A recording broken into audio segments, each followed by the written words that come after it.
100 पेक्षा जास्त पोरं जर इथं बघत असतील, 100 पोरांचं भविष्य जर माझ्यावरती डिपेंड असेल, तर यार मी म्हणजे माझा मूड फ्रेशच पाहिजे, राईट? मी जर असं बसलं, "अरे लय कंटाळा आलाय जॉबवरून.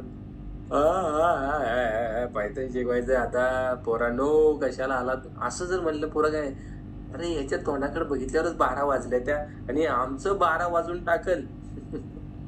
आम्हाला आमचं करिअर करायचंय, राईट? म्हणजे प्रत्येकजण इथे एक होप घेऊन आलाय. प्रत्येकजण इथे एक स्वतःच्या मनामध्ये ड्रीम घेऊन आलाय, राईट? बरोबर की नाही? मग मी जर त्यांच्या समोर जर असं येण्यासारखं केलं, आता मोप मला कंटाळा आलाय. मी लाइक थकलोय, जॉबवरून आलोय, खूप थकलोय. मी जेवलो नाही आणखीन हो काय. म्हणजे मी तुम्हाला सांगितलं नाही, बट मी आणखीन जेवलो नाहीये. कारण मी 10चा टायमिंग तुम्हाला दिला होता. 10च्या टायमिंगला मी एक्झॅक्ट सुरू केलं. बिकॉज आय नो 100 पेक्षा जास्त पोरं जर वेट करतायत, राईट? तर आपण जास्त हाईट नाही मारली पाहिजे. जास्त ॲटिट्यूड नाही दाखवला पाहिजे. Everyone is waiting, right? प्रत्येकजण वाट बघतोय. मग जर एवढी पोरं जर वाट बघत असतील, तर माझं जेवण I don't think it is more important than you.